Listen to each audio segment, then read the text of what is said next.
Hi, I'm Joanna Fantozzi, Senior Editor with Nation's Restaurant News, and I am here with Davoyan with Dave's Hot Chicken. Great to have you here. It's awesome to be here. And so we were just talking about, I was at a session with your CEO, Jim Biddix, the presidential debate, really fun format, and it really made me realize how much of a young demographic you guys have. Because what he was saying is that they basically don't want people to call. And when you call a Dave's store, it will be his voice on a recording saying, like, you can order online. So I guess how does that young demographic kind of inform your job and what you do at Dave's? Well, yeah, I mean, the young demographic is pretty interesting, right? Because they are the first generation now that grew up with an iPad in their hands, right? Like my generation didn't grow up with an iPad. We just kind of found the iPad in my 20s. So our core demographic is very tech forward, right? And they expect that from the brands that they interact with. And one of the most challenging parts of my job is that I know what I want to do from a technology perspective and what's cool for guys my age and older, maybe some folks that are younger, but our core demographic are literally the age of my children, right? My kids. And so what I do to stay on top of it is that anytime we have an idea or we want to go somewhere strategically, I check with our trainers who are the core demographic and folks that are Dave's Hot Chicken shoppers to see if it's something that appeals to them. And that's how we basically roll out technology or new processes and things like that. Yeah, definitely. And I guess what is the process for figuring out what are some of the I guess key elements that the key elements of experience that you have to hit, that expectation level of, let's say, that younger Gen Z or Gen Alpha demographic? You know, the thing is that that generation wants things a lot more immediate than any other generation, right? So my goal is to be where they are, right? And so that, because if I'm where they are, then chances of them finding me and ordering from me goes up exponentially. So what we're doing is that we're looking at how do we put ordering within games, like within a Fortnite or Roblox or whatever, right? Because if you think about it, right, that core demographic is playing their video games, and it's not the video games I used to play where eventually the game ends and then you go off doing something else. These guys could just stay playing forever, right? So if we add that element of ordering within gaming, they can order it, and then if we find a way to get the food to them, and I'm not saying with dispatch or whatever, because there's some issues there, but maybe with some robot delivery or something like that, then they'll basically be able to order the food. It'll get to them at their doorstep. And at that point, they have to stop to eat anyway. So I think, so we're constantly thinking of ways of being where our guest is.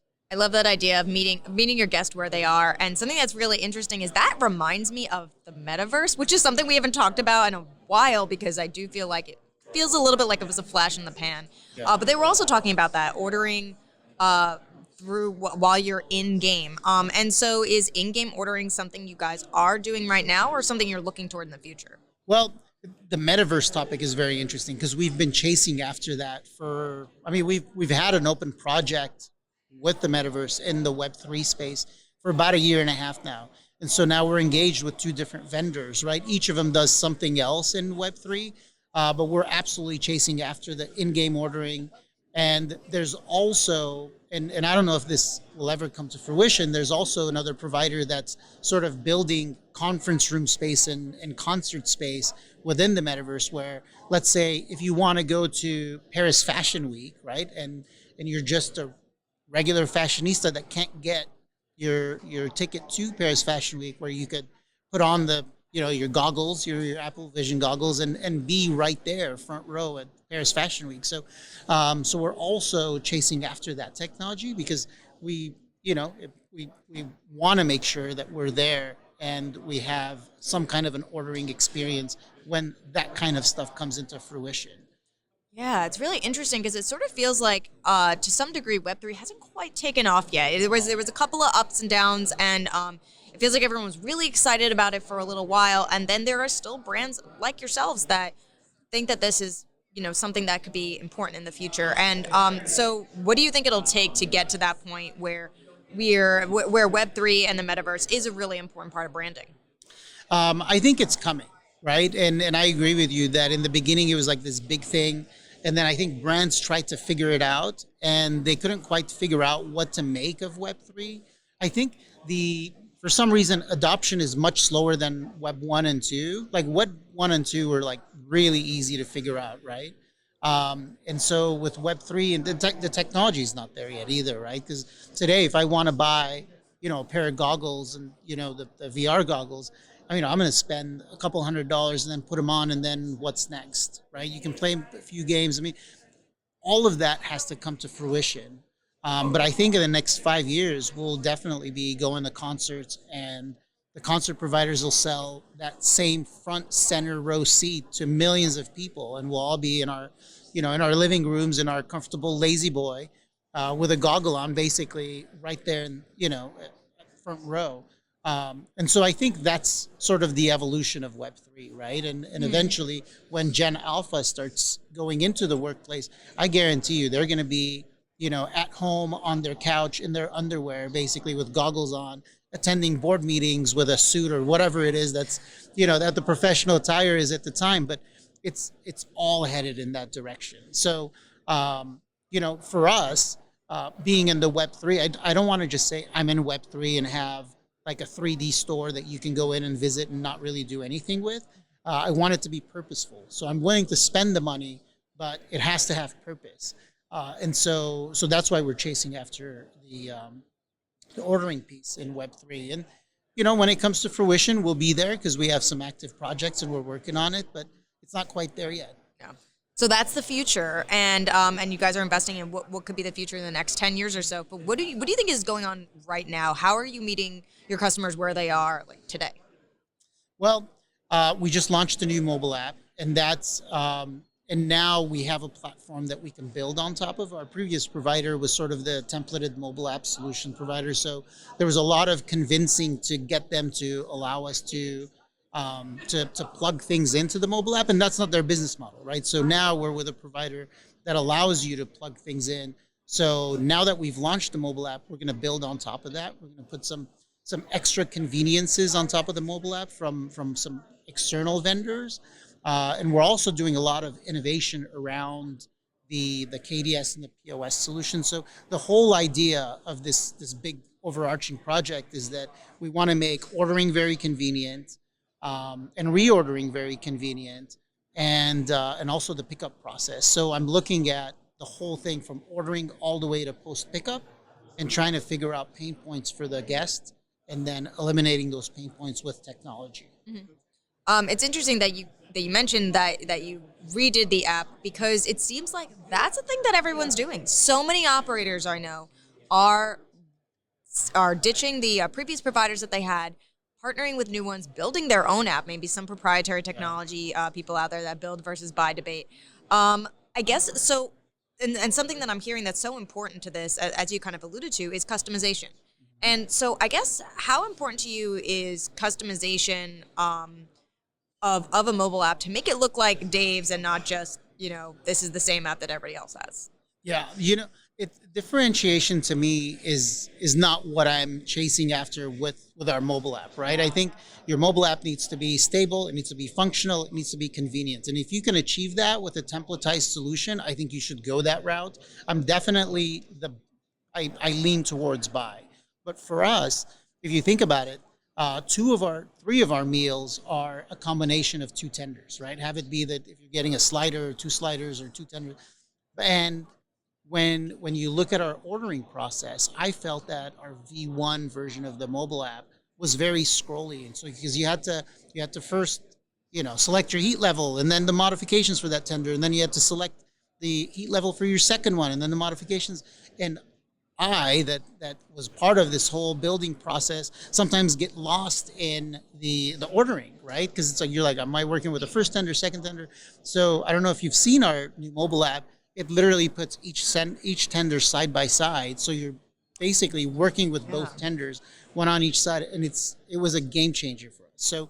So what I did is with our new provider, they're also a templatized solution, but they allow you to go hybrid. Yeah. So I basically took their templates and then customized the piece that I felt was special to us, and that's basically the strategy that we're using with our mobile app and with everything else that's technology related. It's so funny because that's it is kind of a small tweak that you guys did. Yeah. It's about the design and the user friendly, I guess, design experience. And so I guess what are you looking toward, but besides that example that you just gave, to create kind of like this frictionless ordering experience? What makes a seamless ordering experience for the customer today? There's a lot of examples of really good apps or ordering or other companies that are doing ordering really well. For instance, on the reorder side, we took our inspiration from the Starbucks app, right? Because what typically happens with Dave's and other brands is that when you're reordering, you're not exactly reordering that same meal that you got last time or two orders ago, right? What you're doing is you want, maybe one item from the previous order and then another item from 2 orders ago. So we're doing reordering at the menu item level, right? And so that's what Starbucks does very well. So we took a page out of Starbucks's book and we're doing that with reordering. Checkout flow, who does it better than Amazon, right? So we took our checkout, our one-touch checkout experience from Amazon and we mimic that. And we still have a ways to go, right? This is like we just launched the app. There's a bunch of tweaks that we're going to make. And my goal is to have reordering be literally 2 touches of the screen and you're done. Because it shouldn't be any more than that. Yeah, absolutely. You want to make it as easy as possible for customers because, and actually, it's funny that you mentioned Starbucks because obviously they've been the gold standard for such a long time, but that they mentioned that. They obviously have so many stores, so many customers that a lot of customers are kind of like getting caught up in that part of adding things to the shopping cart and they'll leave. And there's probably a few pain points that they'd have to address. So even they are struggling with that. And so I guess what are some of the as you move on to, let's say, the next version of the app, what are some of the pain points you'd want to address? Well, it's the ordering and reordering piece, right? That we want to address, and then on top of that, it's more about I think once you've reached, and I talked about this earlier at one of the sessions I was on, there's a point of diminishing marginal returns, right? So you can only do so much, and then the investment that you're making isn't really coming to fruition from a reordering or ROI standpoint.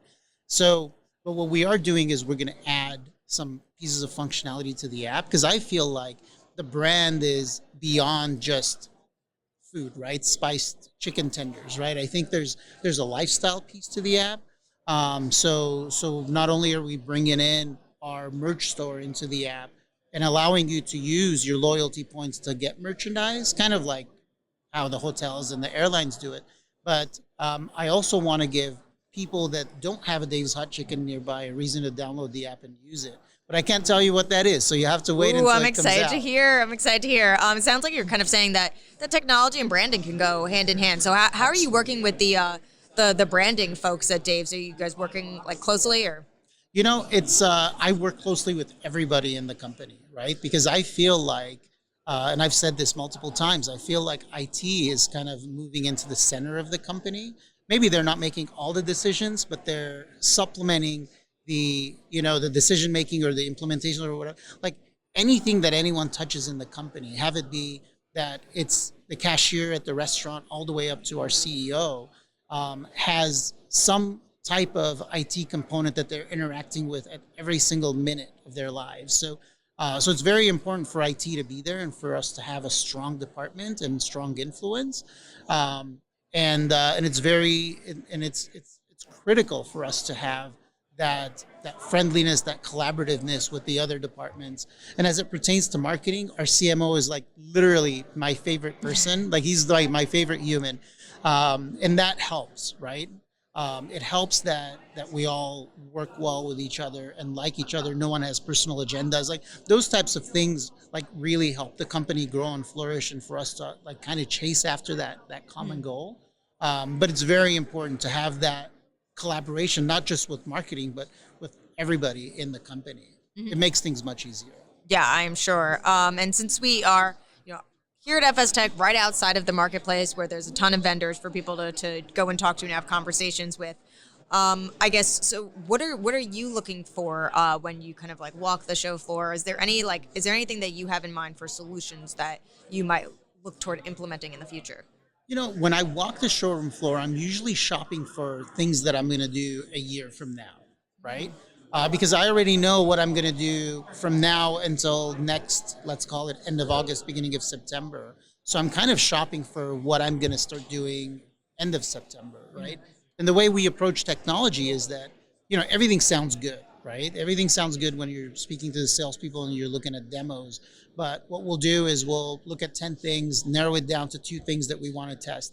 We'll test it at the stores, and we'll, pick a population of 10 stores, test it there, make sure it's got a positive ROI, and if it does, we'll roll it out everywhere.